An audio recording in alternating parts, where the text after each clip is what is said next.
Many of us have probably experienced staying in a cabin over a weekend or a week or whatever it may be. But how many of you have truly experienced staying in a cabin deep in the middle of nowhere with no civilization for miles upon miles, where anything, and I mean anything, can go down? Welcome back to the swamp, my friends, and welcome if you're new. Today I'm going to be sharing some creepy and allegedly true cabin horror stories sent in by viewers just like you. As always, if you have a story that you would like to share in a future episode, whether it's a story from a cabin or something different, please be sure to submit it at swampdweller.net or the email you can find in the description down below. I would love to share your story with everyone here in the swamp. Be sure to hit that like button and subscribe if you're new, and get ready for some creepy and allegedly true cabin horror stories that'll freak you out tonight. It's summertime, and the last thing you want to be is stuck inside not being able to hang out with your friends or family. Well, HelloFresh has you covered with meals from their Taste of Summer series that are sure to become everyone's new favorites, like the Old Bay shrimp and sausage boil and family-style grilled steak lettuce wraps. Go to hellofresh.com/swamp16 and use code SWAMPED16 for up to 16 free meals and 3 free gifts. Join me and many others in the swamp today and find out why HelloFresh is America's #1 meal kit.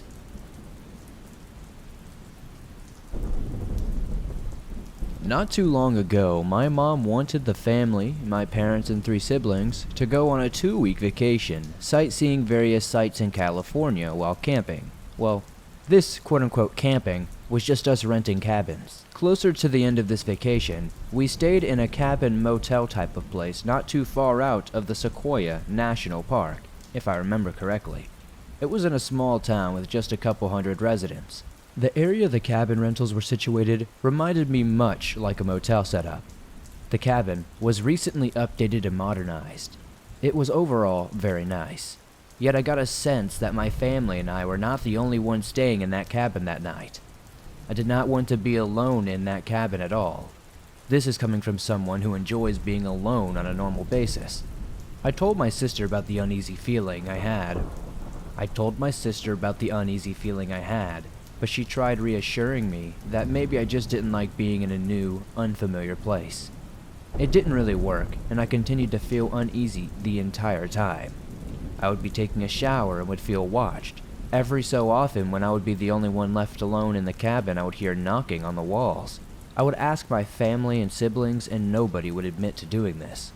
Luckily, we left only after 2 nights, and I eventually forgot about the unease.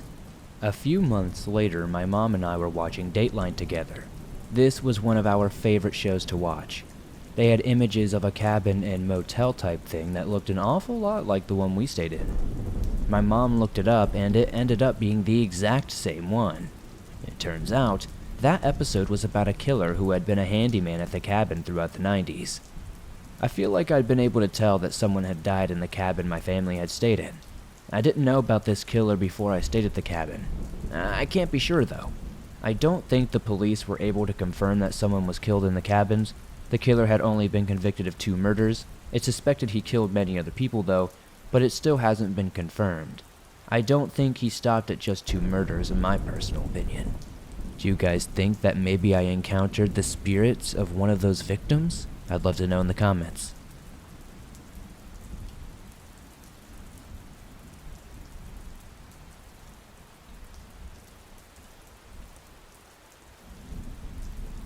When I was 8 years old, we moved to the place where I still live to this day. The house lies at the end of a dirt road in a rural village. Surrounding the house are fields, scattered forest, and many more patches of grass. Our property is not very large, just the ground directly surrounding the house. In front of the house is an open grass field with some small tree patches here and there, as well as some higher and lower parts. It's not completely flat. After what I think is around 1 mile, the field stops and the trees start. I had only gone out there a total of 3 or 4 times to explore when I was younger. Most of the times I had a friend with me. The last time I went there must have been 4 years ago. At first glance, the trees seemed to go on for a long time, but after only about 50 meters or so, there is a dirt ridge to the left, and to the right, These ridges are about 2.5 meters high. Then, suddenly, as if misplaced, there are a few cabins with no pattern to their positions, scattered over roughly 250 meters with a shallow pond and thick wood on the sides. Between them is grass and thin bushes and some trees. The whole area had a rectangular shape. We had crossed the ridge at one of the rectangle's short sides. The cabins all looked like they were built sometime in the 80s with flat roofs. When we first went there, we thought it was odd, but it could just be an abandoned resort or something like that. But when we started to look through the window, inside, most were empty or had some things covered with blankets on them. I remember thinking it was creepy, but when we found animal remainders all over the land behind the ridge, way more than usual in the woods, we started to get really scared. As we went deeper into it, which was only when we were there the second time, I remembered thinking how odd it was that there were no signs or anything to mark this as someone's property, and there were no roads leading to it either. When we got to the end of it last time we went there, it felt like we were being watched intently. As we wanted to leave, I spot a tall, hooded man in dark clothing walking towards us about 80 to 100 meters away. It looked like he had a rifle swung over his back. My friend and I started running away as fast as we could in the direction of my house. I didn't see the man following us. Once we reached the ridge, our view of the man is blocked by the cabin. But my friend climbs over first and I follow him. We run and don't stop running until we were home again. We have never told our parents or anyone else because we don't think they would believe us. My friend doesn't really like to talk about it, but I wanted to share this story because I feel like I'm slowly forgetting details every year that passes. I haven't been back there, nor have I seen that man ever after. I still have no idea what that place was or who the man was, and I'm happy that we got away in time. Also, English is not my first language, so I do apologize for any typos or errors, Swamp Dweller. Thank you for sharing my encounter.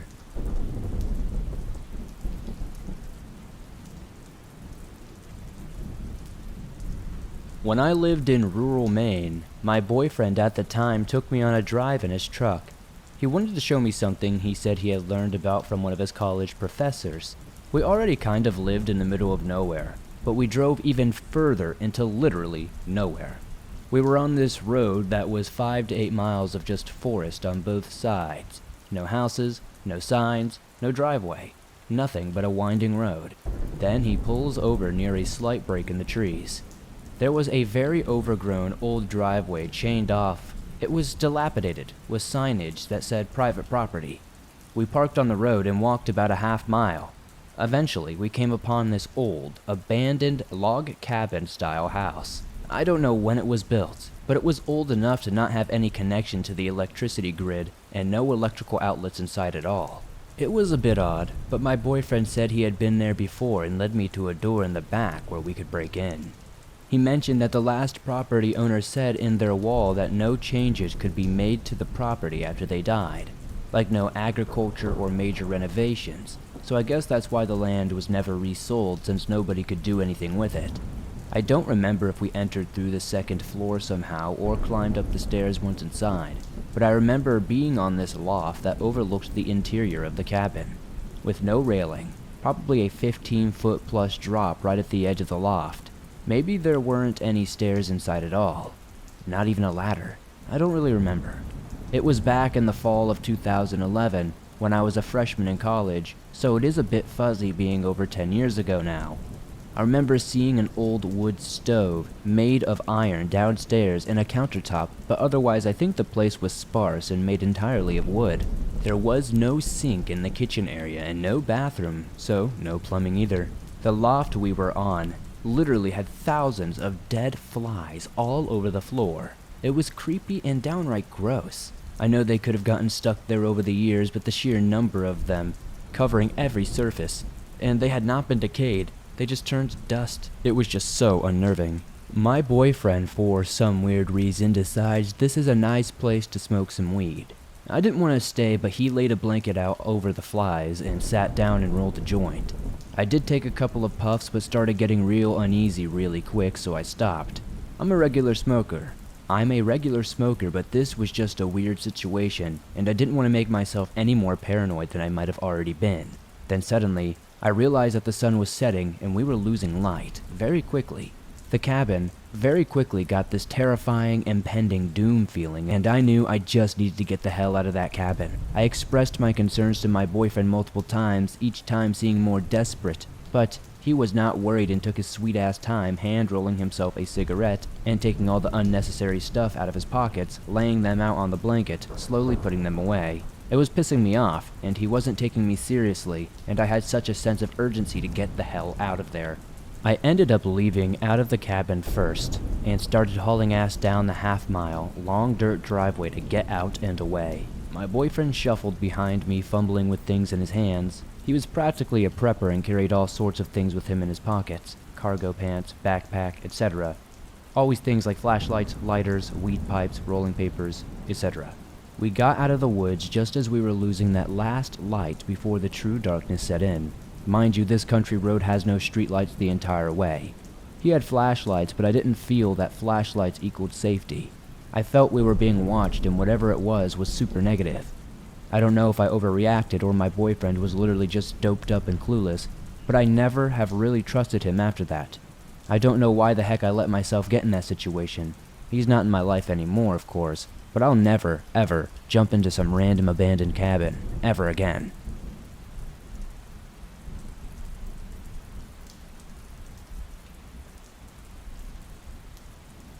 I remember feeling odd the whole trip, although our camping trips were routine at that point. Every month at this time, my best friend Josh and I would pick a weekend and head to a nearby forest for a couple of days to go hunting or fishing. This time around, we had chosen a scenic valley near the base of Mount Rainier, with a cabin built on a small ridge right above the river.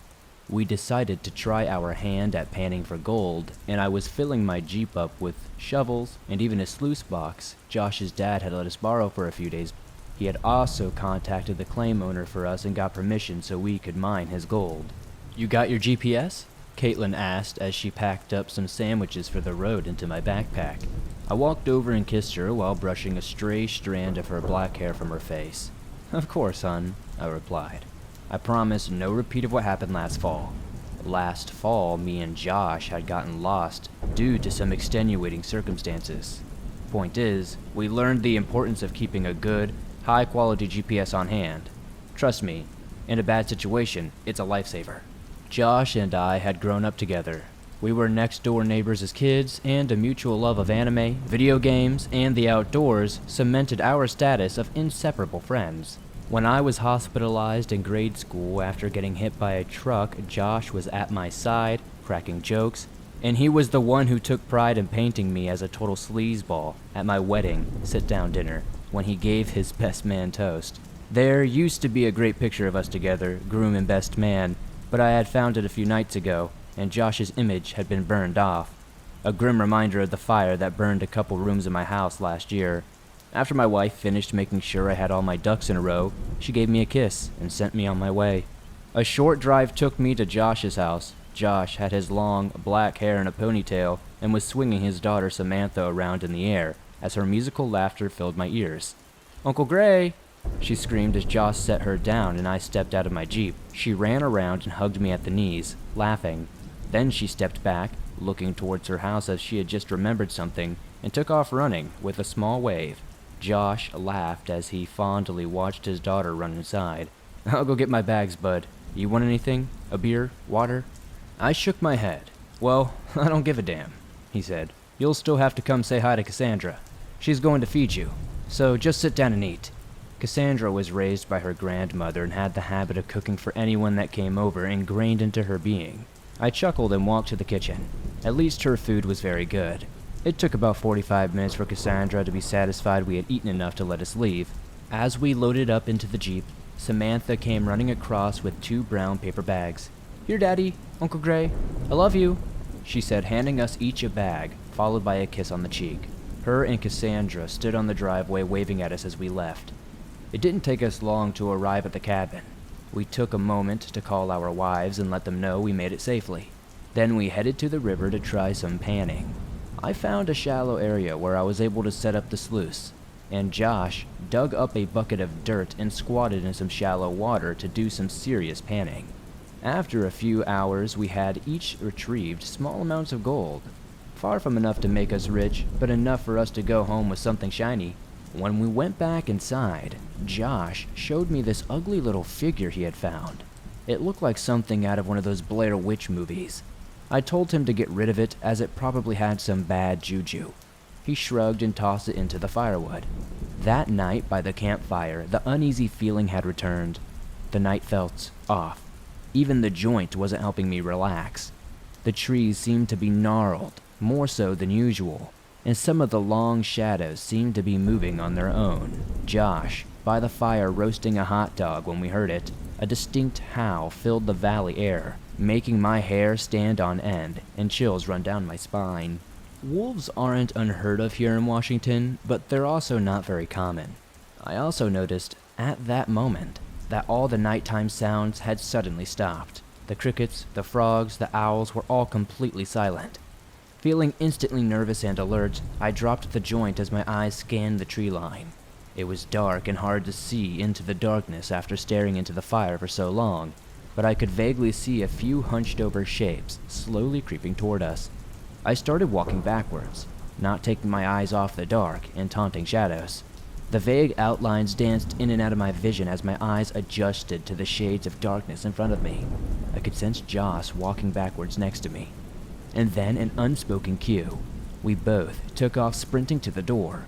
We got inside and slammed it shut, sliding the locks into place as we caught our breath and made shushing gestures at each other. We both listened as whatever it was slowly walked around and inspected our campsite. We heard loud sniffing, a bag being ruffled, and then a strange sound that was like something wooden being knocked on the door. We heard an angry growl, and then everything went silent. I almost dared not to look at one of the windows illuminated by our still crackling fire, but I had to. Fortunately, I didn't see anything terrifying, but at that moment we heard something that made everything we had experienced so far that night turn into a stroll in the park. Laughter. To be specific, it sounded like a little girl laughing outside. It sounded just like Samantha laughing outside. Josh's eyes were wide open and a look of anguish crossed his face as he ripped open the door. There was nothing there. He screamed, "Sam!" and took off running into the woods. I tore after him, but no matter how fast I went, he kept picking up distance on me, until eventually he vanished out of sight in the tree line. I kept hearing that childlike laugh just at a distance in the shadows, teasing me before it disappeared completely. Suddenly it was like a switch was flipped on. All the animals regained their voices, the sound of crickets chirping was thick in the air, and I heard the hoot of an owl far off in the distance. I spent the next 2 hours searching, calling out Josh's name to no avail. I couldn't even find any tracks to follow. When I finally did lay down, it was very late and I barely slept. I woke up the next morning to find all of our equipment outside and supplies still there, but no sign of Josh. I walked into the woods yelling for him, looking for any signs of his passing. Nothing. I called his phone, but it just rang until it was picked up by voicemail. I realized then I was going to have to organize a search party. I called my wife to tell her what was happening. She stopped me almost right away and asked me, Who is Josh? You know who Josh is. He's my best friend. You don't hang out with anyone named Josh, she insisted. Unless you're keeping something from me. I laughed. That's very good. Okay, fine. I'll play along. He was the best man at our wedding. He has an adorable daughter named Samantha who loves her Aunt Caitlin. I expected to get a laugh from her. Instead, what she said made that terrible feeling return. Babe, are you okay? She asked. She suddenly sounded very worried. Come home right away, sweetie. You're not making any sense. I promised I'd be home soon, hung up and called Cassandra's phone, expecting Samantha to pick it up like she usually does. Instead, Cassandra answered. She sounded worn out. Cass, I said. Cass, listen to me. Last night, Josh heard something that sounded like Samantha and ran off into the woods. Now I can't find him. Who's Samantha? She said. Who's Josh, and who the hell are you? How did you get my number? The interaction went downhill from there. She soon hung up on me. I felt like I was going to be sick. None of this made any sense. First, that conversation with my wife, and now the one with Cassandra. I'd love to say I figured out what happened, but no. Nothing has been the same since that camping trip, and I doubt that it will ever make any sense. I've spoken to Josh's parents. They remember me just fine. But like everyone else, they insist that Josh and Samantha aren't real. I'm slowly coming to grips with the idea that they may have been somehow erased. with the idea that somehow they stopped existing entirely. I have absolutely no idea what we encountered in the woods at the cabin that night. I have no idea why things are this way. What I do know, though, is I found 2 brown paper bags filled with chocolate chip cookies in my Jeep. If Josh and Sam aren't real, where did the cookies come from?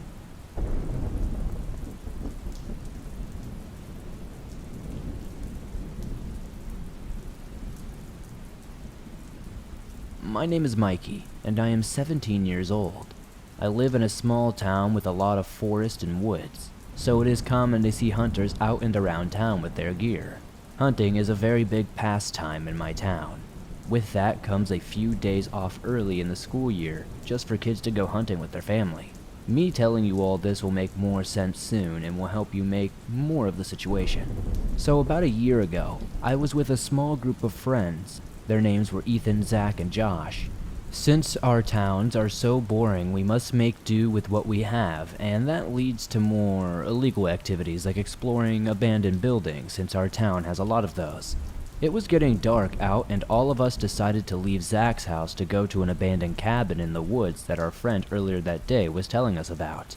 We texted him and got the address, and unfortunately he could not go with us that night, but told us it was steep and muddy, and he had to walk through the woods. So, wear bad shoes that, you didn't mind getting dirty. With that information, we got into the car and drove about 20 minutes out into the countryside of town. No cars were really coming past us at this point, and luckily, we got to the destination. There was a decent amount of service, but, of course, right as we got in the building, we lost all service. We found a pretty decent place to park on the side of the road and treaded our way up the steep hill. Our friend being right, it took us about 20-30 minutes to get up the hill alone because it was so steep and muddy.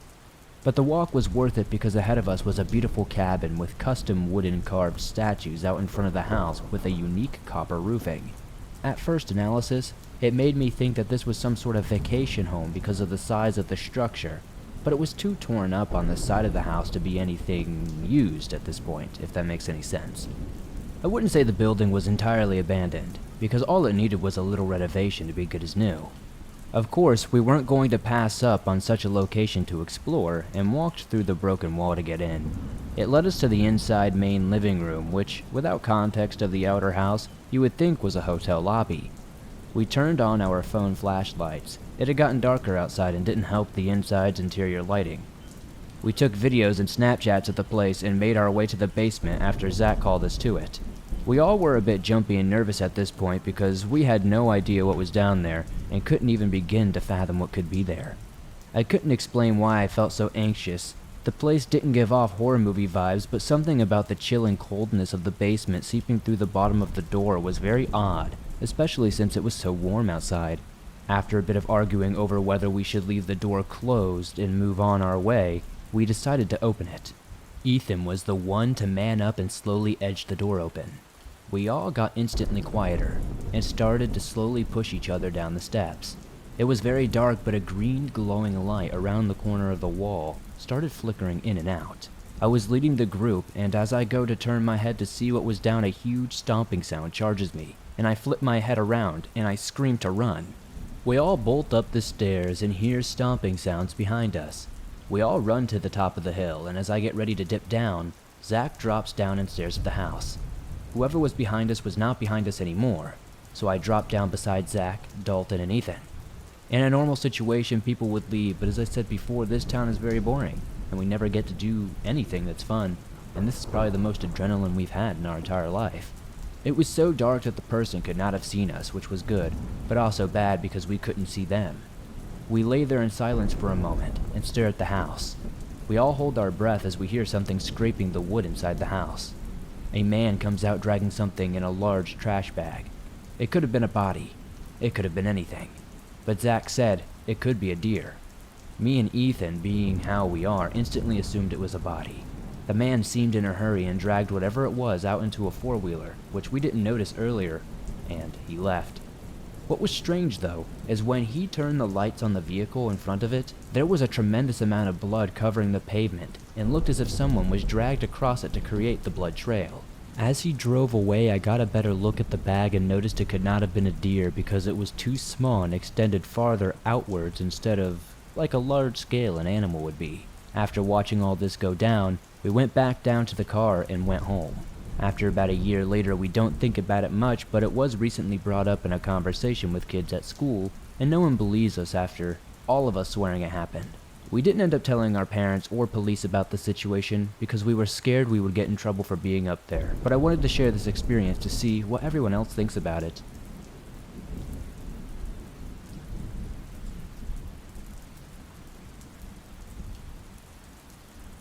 Thanks for listening to these creepy and allegedly true cabin horror stories that'll freak you out tonight. If you enjoyed these stories, please be sure to hit that like button as it helps me out a ton. The more likes this episode gets, the more YouTube promotes it, which helps the swamp grow. If you're listening to this on Spotify or Apple Podcast, maybe give this a 5-star rating over there, as it helps me grow on those platforms, and it's very much appreciated. If you're new to the swamp, why not join us? Hit the subscribe button and turn on notifications to never miss a new episode, as I upload them nearly every single day, and all things natural and supernatural. If you have a story that you would like to share, be sure to submit it at swampdweller.net or the email you can find in the description down below. I'm always looking for brand new scary stories to share from nature or the supernatural. If you're on the go but don't have YouTube Premium but still want to download and listen to your favorite Swamp Dweller scary stories no matter where you are, you can download them absolutely free from Spotify, Apple Podcasts, Stitcher Radio, iHeartRadio, and just about anywhere else you find your favorite podcast online. It's absolutely free and always will be. If you would like to support the swamp outside of that, come join me over on Twitch. You can find a link in the description. I play multiple horror games a week over there, and it's a lot of fun. Maybe check out our merch store as well. I've got t-shirts, hoodies, and more, plus I've got some brand new designs coming very soon. Don't forget to join me on Instagram, Twitter, and Facebook for behind-the-scenes looks at the swamp, and I'll see you soon with another creepy episode.